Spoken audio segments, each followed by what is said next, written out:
오늘의 헤드라인입니다. 세계 최초로 5G 통신망을 기반으로 한 자율주행 실험 도시가 첫 선을 보였습니다. 고속도로 요금소와 횡단보도 등 35가지 도로 시설이 갖춰진 곳으로 누구든 자유롭게 자율주행 기술을 시험해 볼 수 있습니다. 연구용 원자로 하나로가 재가동 한 달 만에 이상 작동을 일으켜 또다시 수동 정지됐습니다. 실험 설비인 냉중성자 계통이 비정상적으로 작동한 게 원인인데 수동 정지로 인한 방사성 물질 누출은 없는 것으로 확인됐습니다. 지난달 28일 우리 손으로 개발한 75톤급 액체 엔진 시험 발사체가 성공적으로 발사되었습니다. 하지만 연구진들은 발사 성공 이후에도 하루도 쉬지 못하고 다시 연구에 매진하고 있습니다. 누리호 시험 발사체 발사 성공을 이끈 주역들을 YTN 사이언스 특별 인터뷰에서 직접 만나보겠습니다. 가벼운 걷기 운동은 건강에 유익하지만 잘못된 자세로 걸으면 오히려 건강을 해칠 수가 있습니다. 올바른 자세로 걷는 방법은 물론 스스로 자세를 교정하는 방법까지 내 몸 보고서에서 자세히 알아봅니다.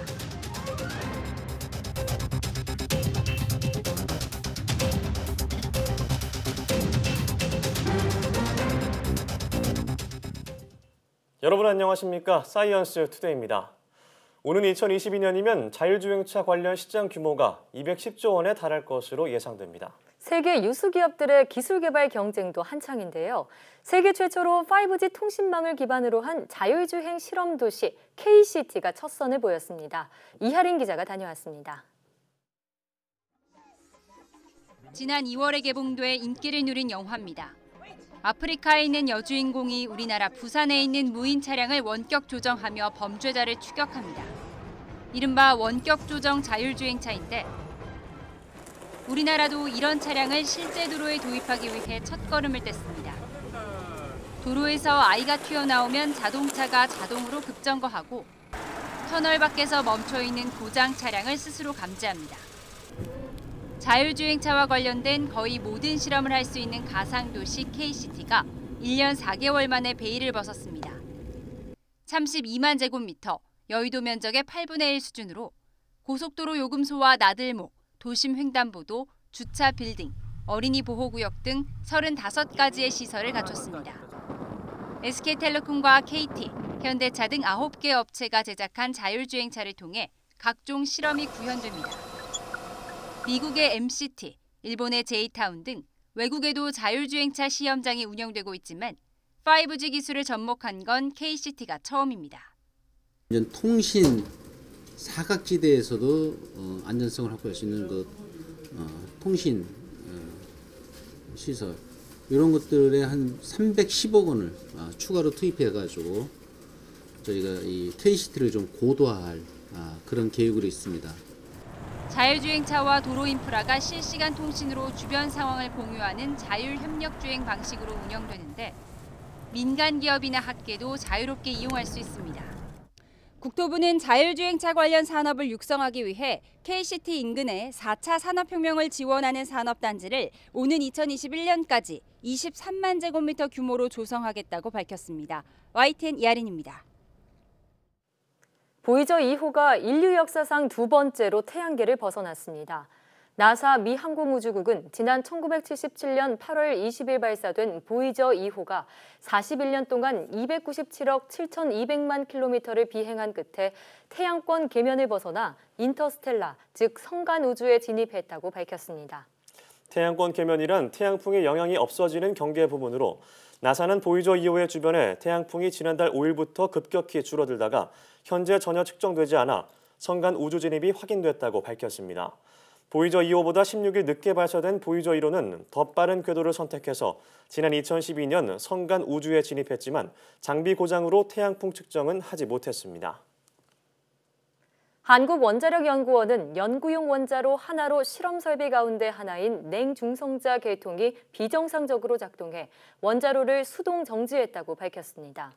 원자력연구원은 하나로의 계획 예방 정비를 마치고 10일 재가동에 들어갔지만 냉중성자 계통의 수소 압력이 비정상적으로 늘어 원자로를 정지시킨 뒤 원인 파악에 나섰습니다. 하나로의 비상정지로 원자로 건물 등의 방사성 물질 노출은 없는 것으로 확인됐습니다. 오는 31일부터 어린이집과 유치원 주변 10m 이내에서 담배를 피우다가 적발되면 과태료 10만 원을 물어야 합니다. 보건복지부는 이런 내용의 국민건강증진법 시행령 일부 개정령안이 국무회의를 통과했다고 밝혔습니다. 이에 따라 지방자치단체는 유치원과 어린이집 시설의 경계선으로부터 10m 이내의 구역 가운데 일반이 이용하는 곳을 금연구역으로 지정해야 합니다. 지금까지는 어린이집과 유치원, 학교 등 보육 교육기관의 경우 실내 공간만 금연구역으로 지정돼 있었습니다. 개인형 이동수단인 전동 킥보드를 타는 사람이 늘면서 피해를 입는 경우도 급증하고 있습니다. 한국소비자원에 접수된 전동 킥보드 관련 위해 사례는 지난 2015년 5건에 불과했지만 2016년 51건, 지난해 125건으로 크게 늘었고 올해는 10월까지 203건이 접수돼 1년 전 같은 기간보다 77% 증가했습니다. 전동 킥보드 고장이나 부품 파손 등 제품 품질이나 구조와 관련된 경우가 대부분이었고 넘어지고 부딪히는 등 주행 중 충격으로 인한 피해가 뒤를 이었습니다. 소비자원은 인터넷에서 KC마크 등 인증 정보가 없거나 최고 속도 안전 기준인 시속 25km를 지키지 않은 제품이 판매되고 있다며 이런 불법 불량 제품을 사용하면 안전사고가 발생할 위험이 크다고 지적했습니다.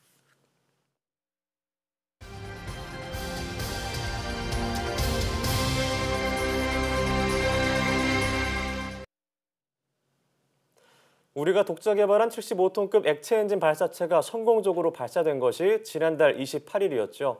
하지만 기쁨과 환호성도 잠시 발사에 성공한 연구진들은 하루도 쉬지 못하고 다시 연구에 매진하고 있다고 합니다. 네, 오는 2021년 한국형 발사체 누리호에 1.5톤짜리 위성을 싣고 우주로 향하는 커다란 목표가 남아있기 때문입니다. 오늘 YTN 사이언스 특별 인터뷰로 75톤급 액체 엔진을 만든 항공우주연구원의 실무 연구진들을 직접 만나보겠습니다. 대전 항공우주연구원에 카메라가 나가 있습니다. 안녕하세요. 안녕하세요. 네, 반갑습니다. 자, 먼저 고정환 항우연 한국형 발사체 개발사업 본부장님께 질문 드리겠습니다. 75톤급 액체 엔진 시험 발사 성공 이후에 주위에서 축하를 정말 많이 받으셨을 것 같은데요. 이후 어떻게 지내셨나요? 네, 처음에 한 이틀 정도는 뭘 해야 될지 몰라가지고 좀 멍하게 있었던 것 같고요.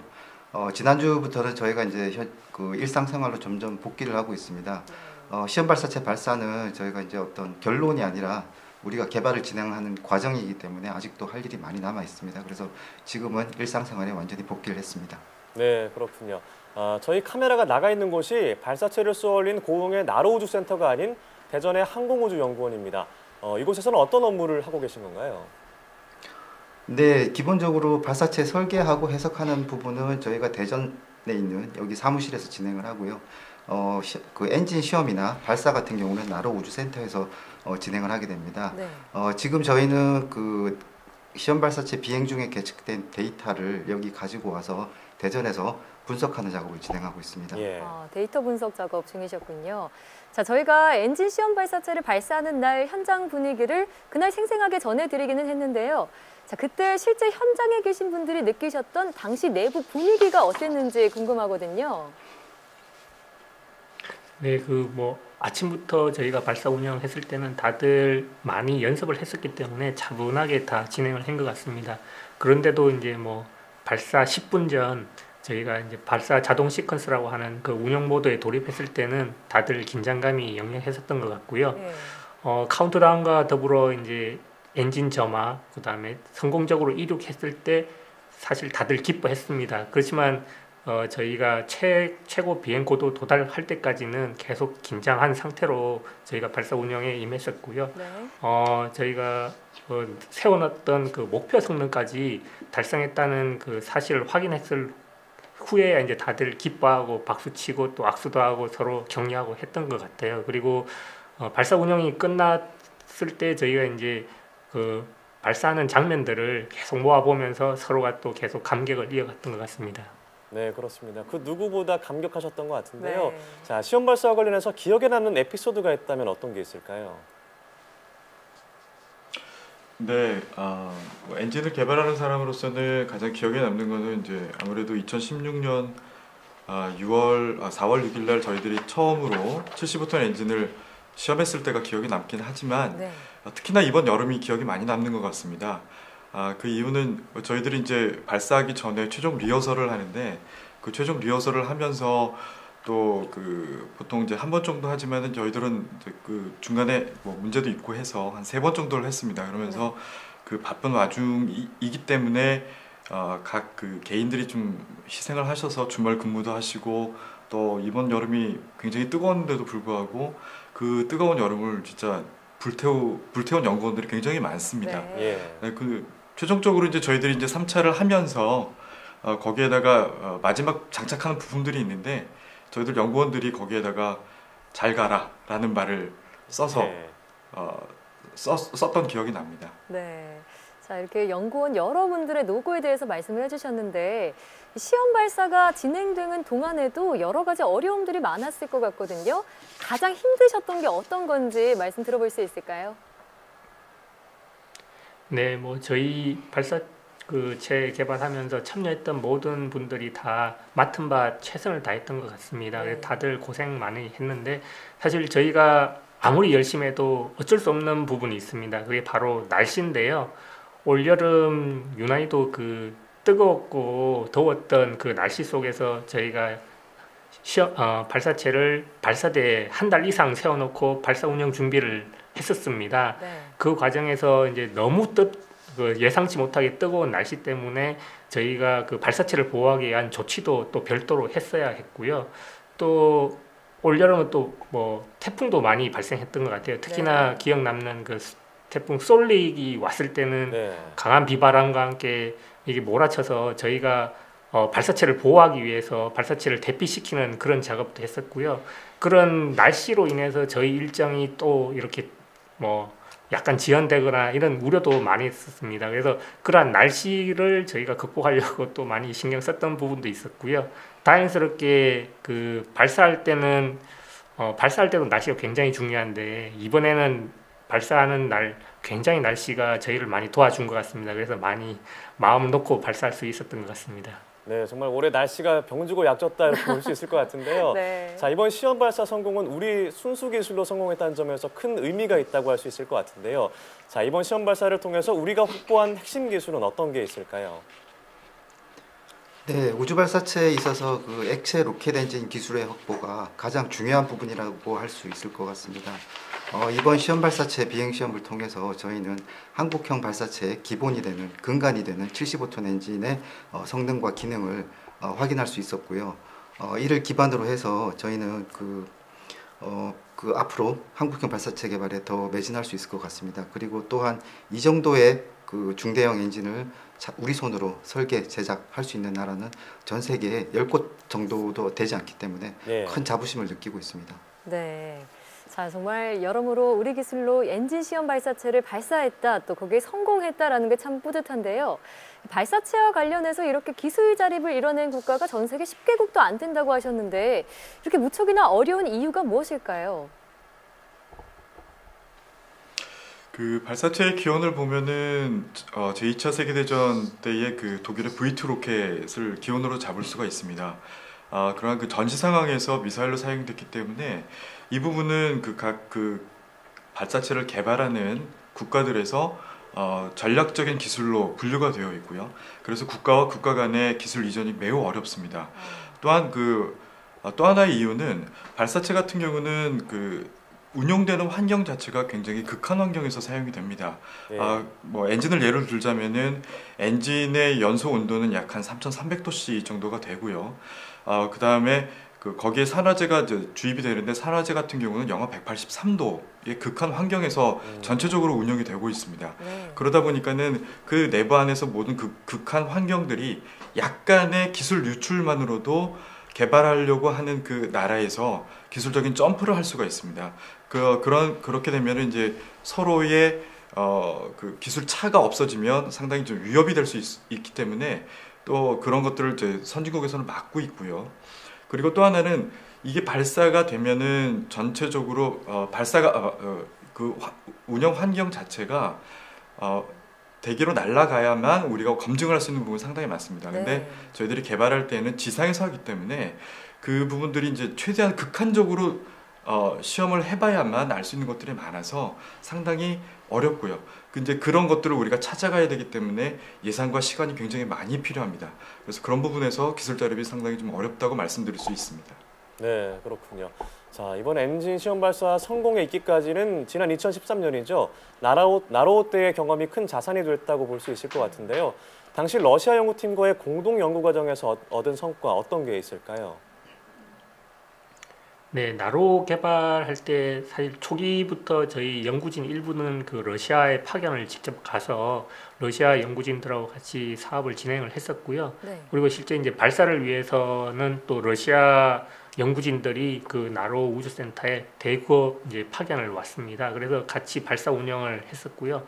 그 과정 중에 저희가 어렵게 그 습득한 경험이나 기술이 이번 누리호 개발하는 과정에 모두 다 고스란히 녹아 들어갔다라고 보시면 되겠고요. 네. 그리고 특히나 이제 나로 운영하면서 저희가 그 발사대 시설 혹은 또 이제 발사 운영 기술 이런 부분에 대해서는 나로 개발 과정에서 저희가 습득한 주목할 만한 그 성과라고 말씀드릴 수가 있겠습니다. 네, 자, 그런 그간의 경험들이 있었기 때문에 이 발사체의 핵심이라고 할 수 있는 75톤급 엔진 성능 검증도 잘 끝난 것 같은데요. 자, 그러면 이제 2021년 한국형 발사체 누리호 본발사가 남아있죠. 여기에 대한 기대감이 더욱더 커지고 있는데요. 남은 주요 과제들이 있다면 무엇이 있을까요? 네, 지난달에 발사한 그 시험 발사체는 한국형 발사체 3단형인 한국형 발사체의 2단에 해당되는 부분을 저희가 개발해서 시험했다고 보시면 될 것 같습니다. 네. 내년부터 저희는 한국형 발사체의 나머지 부분인 3단하고 1단을 개발하고 시험을 진행하게 될 예정이고요. 지금까지도 그랬지만 앞으로도 많은 난관을 극복해 나가야 할 것으로 생각이 됩니다. 특히 2020년에 예정된 추력 300톤 규모의 1단에 대한 시험이 가장 중요한 부분이 될 것으로 생각합니다. 네, 그렇습니다. 자, 아직 남은 과제가 많기 때문에 조금 이른 느낌이 있긴 하지만 현 시점에서 한국형 발사체 성공 확률을 점쳐본다면 어느 정도로 예상할 수 있을까요? 네, 굉장히 어려운 질문인데요. 네. 그 우주 발사체는 수만 개의 부품으로 이루어져 있고요. 그 중에 하나만 잘못돼도 그 비행이 실패할 가능성이 매우 높습니다. 때문에 현재 저희가 개발을 처음 진행하는 상황에서 우주 발사체의 성공 확률을 말씀드리기는 굉장히 어렵고요. 네. 다만 저희가 지난번에 수행한 그 시험 발사체 비행 시험도 마찬가지고 앞으로 수행할 지상 시험도 마찬가지인데 하나씩 시험을 성공시켜 나가면서 발사 성공 확률을 높여 나간다 이렇게 봐주시면 될 것 같습니다. 네, 하나의 과정이다라고 말씀해 주셨는데 자, 이번 시험 발사 때 국민의 관심이 정말 컸습니다. 마지막으로 다짐 한 말씀씩 들어볼 수 있을까요? 네, 이번 시험 발사를 통해서 누리호 발사체 2단에 대한 그 검증을 완료했다라고 보시면 되겠습니다. 아까 이야기했듯이 이제 남아있는 그 누리호의 1단, 누리호의 3단에 대한 개발도 계속 진행되고 있고요. 뭐 저희가 이 시험 발사체를 바탕으로 얻은 경험, 그 기술 가지고 이제 한국형 누리호 발사체 1단, 3단도 계속 이어서 개발을 할 거고요. 남아있는 기간 중에서도 저희가 차분하게 차근차근 준비해서 이번 시험 발사체와 동일하게 그 발사를 누리호를 성공적으로 발사할 수 있도록 최선을 다하겠습니다. 네. 네, 말씀하신 바와 같이 2021년 저희들 누리호가 이제 남아 있습니다. 이제 무사히 성공할 수 있도록 그 저희 엔진 쪽에서는 이제 1단과 3단 엔진들을 계속 개발을 할 예정이고요. 이후에 그 좀 더 발전한 엔진과 발사체를 이제 다음 세대에 넘겨줄 수 있도록 노력할 것입니다. 앞서 말씀드린 대로 우리가 그 길을 찾아가야 되기 때문에 상당히 어려움이 많을 것으로 예상이 됩니다. 하지만 그 어려움을 잘 극복할 수 있도록 애정 어린 시선으로 지켜봐 주시면 감사하겠습니다. 네, 그렇습니다. 아마 우리나라 모든 국민들이 누리호의 성공을 기원할 것 같습니다. 저희도 앞으로 계속 응원하도록 하겠습니다. 지금까지 한국형 발사체 누리호의 성공을 이끌 항공우주연구원의 실무 연구진들과 이야기를 나눠봤습니다. 오늘 말씀 고맙습니다. 감사합니다. 감사합니다.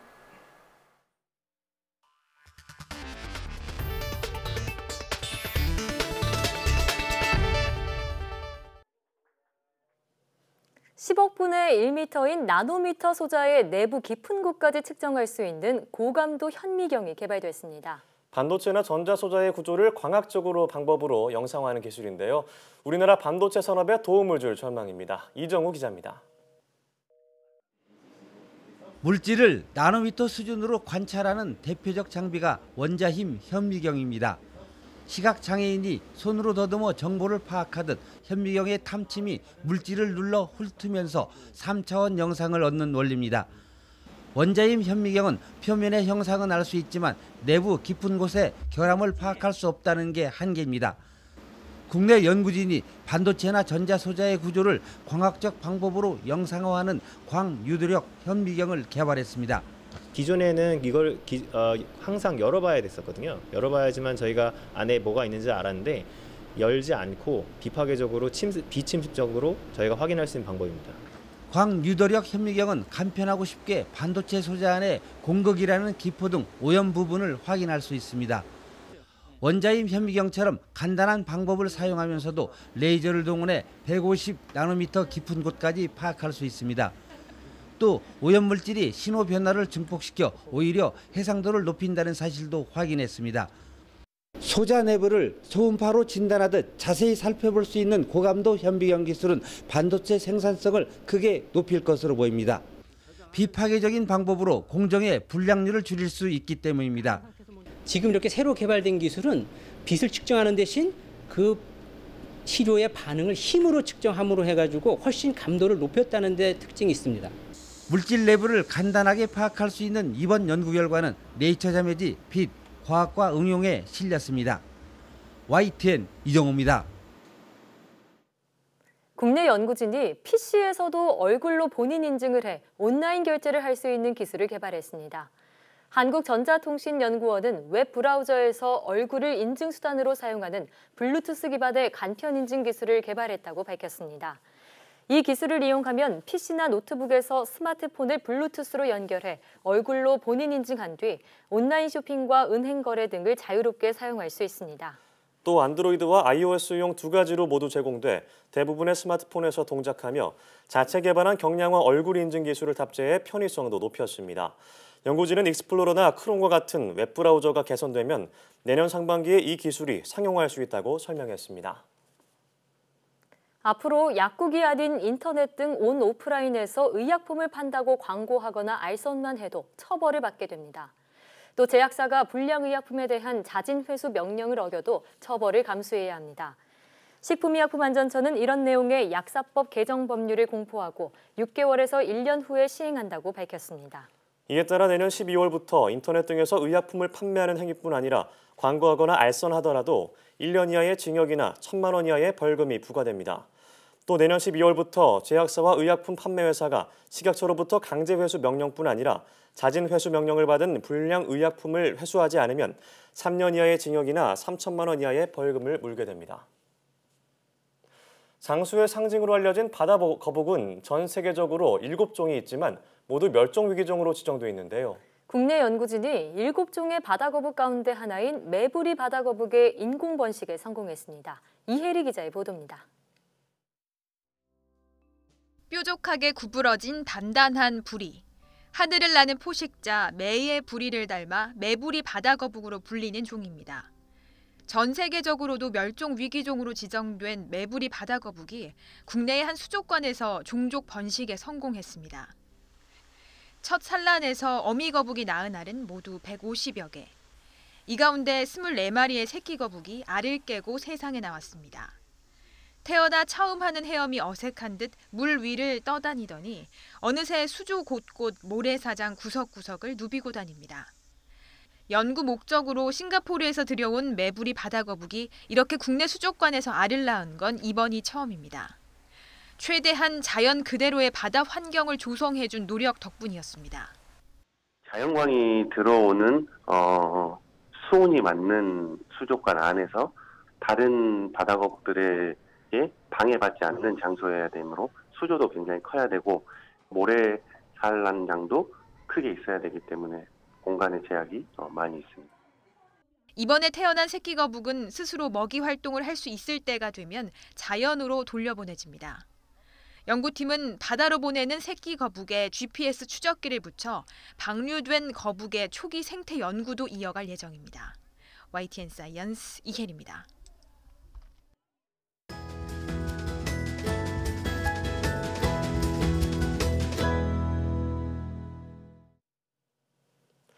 걷기는 신체에 큰 무리가 가지 않아서 남녀노소 모두가 즐기는 운동인데요.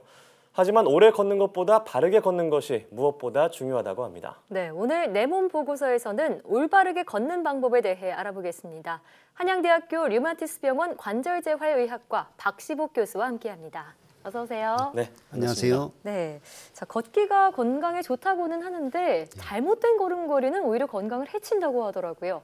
여기서 말하는 잘못된 걸음걸이란 어떤 건가요? 예를 들어서 걸을 때 발자국 소리가 큰 사람 있죠. 발을 쿵쿵거리면서 네. 걷는 사람들이 있는데 이렇게 걷게 되면 발에서 오는 충격이 발꿈치, 무릎, 허리, 목 쪽으로 그대로 전달이 되기 때문에 전신으로요. 그렇죠. 네. 그래서 발에서는 족저근막염이나 관절 불안전증, 또 무릎 관절염이나 허리 통증, 뒷덜미 통증 같은 것들이 나타날 수 있고요. 그다음에 어디선가 엄지발가락 끝에다 자꾸 힘주면서 걸으라고 얘기들을 하는데 네, 저도 엄지발가락 들어봤어요. 끝에다 힘을 주게 되면 오히려 엄지발가락 중간에 굳은 살도 생기고 엄지발가락 뿌리 쪽 관절이 점점 굳어지는 엄지발가락 강직증이라는 병이 생길 수 있습니다. 잘못된 정보였네요, 그러면. 예. 자, 그럼 이제 건강 이상이 생기는 걸음걸이가 있는데 건강이 이상해서 걸음걸이가 달라지는 건가요? 아니면은 걸음걸이가 이상해서 건강이 나빠지는 건가요? 지금 아까 얘기한 그런 걸음걸이는 사실 걸음걸이를 잘못해서 이제 몸에 이상이 생기는 건데 대부분의 경우는 몸에 어떤 이상이 생겨서 걸음걸이가 잘못되는 경우가 훨씬 많습니다. 예를 들면 발목을 삐었을 때 우리가 쩔룩거리면서 걷잖아요. 근데 그렇게 걷게 되면은 그 걸음걸이가 잘못된 이유가 발목이 삐어서 잘못 걷는 건데 그 쩔룩거리고 걷는다고 해서 발목이 삐는 건 아니죠. 네, 그렇습니다. 자, 근데 이제 다시 질문 드리겠지만 뭐 팔자걸음이나 안짱걸음 여러 가지가 생각이 납니다. 자, 그런데 이런 것들은 어디가 아프다기보다는 습관 때문에 발생하는 것이 아닌가라는 생각이 드는데요. 예. 되게 이제 안짱걸음은 우리가 걸을 때 발이 이제 안쪽으로 이렇게 모아지면서 걷는 것을 안짱걸음이라고 얘기하는데 이 원인은 되게 이제 넙다리뼈나 아니면 정강뼈가 안쪽으로 뒤틀려서 생기는 경우가 많습니다. 그건 선천적인 거거든요. 근데 대부분 이게 어린이 시기가 지나서 성장하면서 대부분은 좋아지는데 한 10% 정도는 계속 안짱걸음을 유지하는 경우가 있습니다.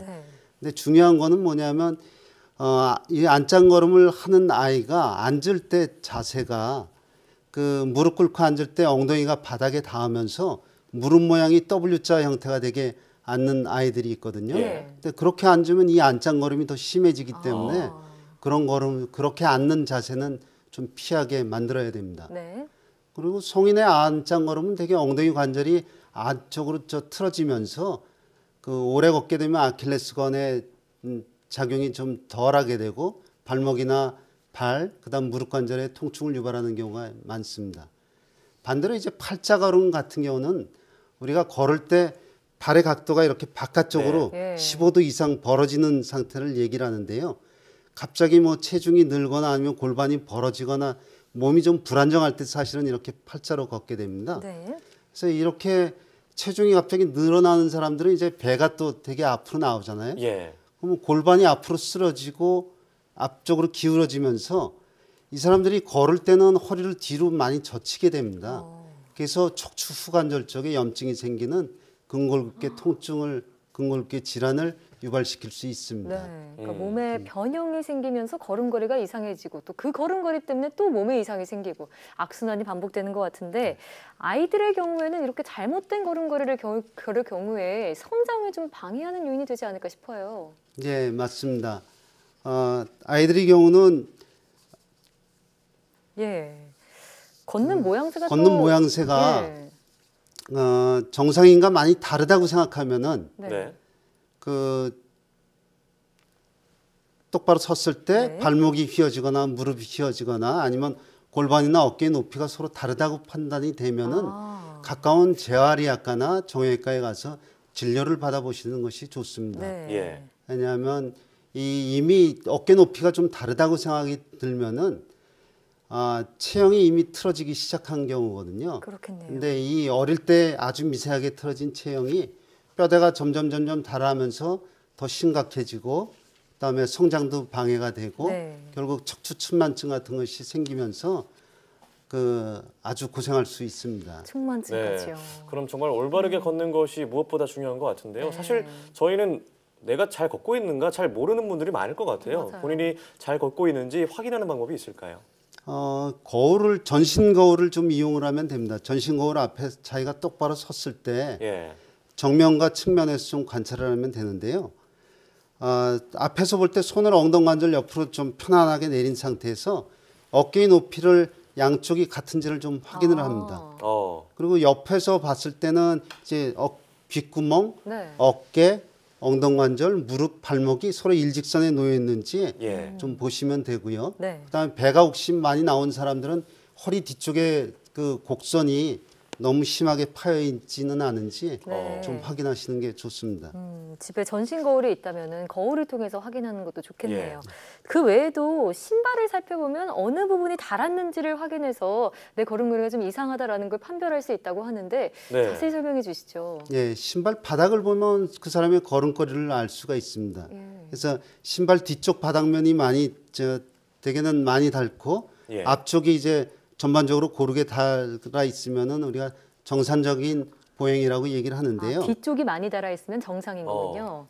뒤쪽 바깥쪽이 많이 닳아 있으면 정상입니다. 예, 그렇군요. 예, 근데 그 양쪽 발을 비교했을 때 어느 한쪽이 더 심하게 닳아 있거나 그 뭐 한쪽 뒷굽이 바깥쪽이 너무 많이 닳아 있으면 또 팔자 걸음, 안쪽이 많이 닳아 있으면 안짱 걸음, 한쪽만 너무 많이 닳았으면 우리가 자세가 삐뚤어진 것을 의심해 볼 수 있습니다. 네. 예. 그다음에 발바닥에 어떤 굳은 살이 있는 경우도 우리가 그 사람 걸음걸이나 신발이 잘못됐는지 알 수 있는데요. 발바닥은 원래 체중이 많이 실리는 부위라서 굳은 살이 정상적으로 생기죠. 다른 부위, 신체 다른 부위에 비해서는 훨씬 더 굳은 살이 많이 생기는 게 예. 정상입니다. 네. 그렇지만 발의 다른 부위에 비해서 어느 한쪽에 굳은 살이 심하게 있다면은 그거는 자기 걸음걸이가 이상이 있거나 아니면 신발이 이상이 있는지 확인해 볼 필요가 있습니다. 네. 그렇다면 이런 잘못된 걸음걸이로 걷고 있다면 좀 빨리 개선하는 것이 좋을 것 같은데요. 집에서 스스로 뭐 자세를 교정하는 방법이 있으면 어떤 게 있을까요? 벽을 이용해서 우리가 똑바로 서서 그 먼저 벽에다 종아리, 엉덩이, 어깨 기대는 거군요. 네, 뭐 머리를 뒤에다 딱 기대고 똑바로 서는 연습을 좀 하는 겁니다. 그렇게 서서 시선은 똑바로 앞을 쳐다보고 예. 턱은 바싹 당기고 그래서 이렇게 그리고 허리와 벽 사이는 한 손바닥 하나가 들어갈 정도로 틈이 좀 벌어지는 정도가 가장 이상적인데요. 이렇게 똑바로 섰을 때 귓구멍, 어깨 중심, 허리, 엉덩관절, 무릎, 발목의 복사뼈가 서로 일직선에 놓여져야 됩니다. 그리고 무릎과 발목은 살짝 붙여주는데 무릎이 안 붙어 있으면 되게 O자다리라 그러고 네. 발목이 떨어져 있으면 이제 X자다리라 그러고요. 네.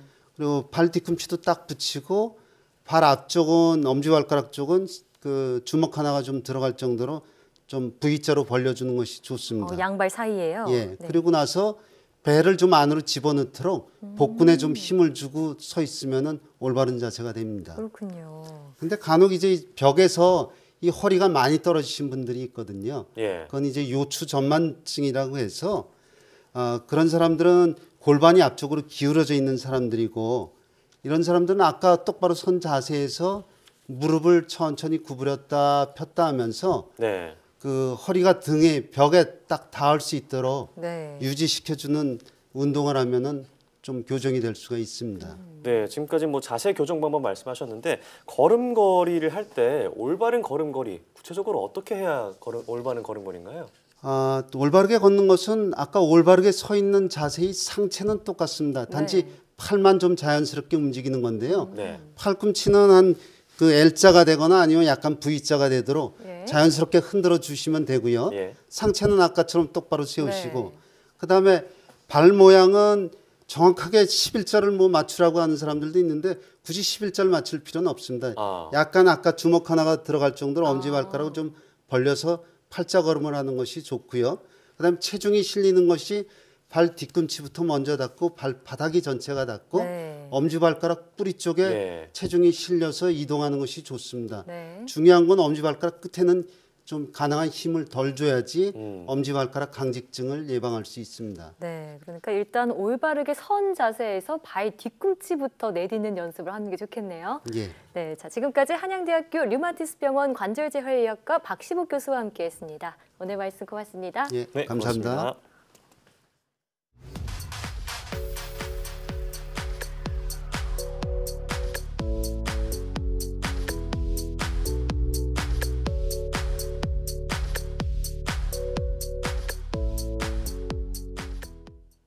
전국 곳곳에 한방눈이 내리면서 충청과 경북 일부 지역엔 대설주의보까지 발령됐죠.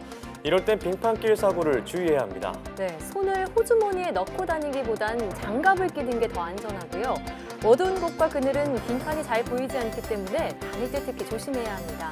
네, 또 노인분들의 경우에는 외출할 때 지팡이를 준비하거나 미끄럼 방지 신발을 신는 것이 좋은데요. 저희가 알려드린 빙판길 사고 방지법 잘 기억하셔서 안전하게 겨울 나시기 바랍니다. 네, 사이언스 투데이 오늘 저희가 준비한 소식은 여기까지입니다. 함께해 주신 여러분 고맙습니다.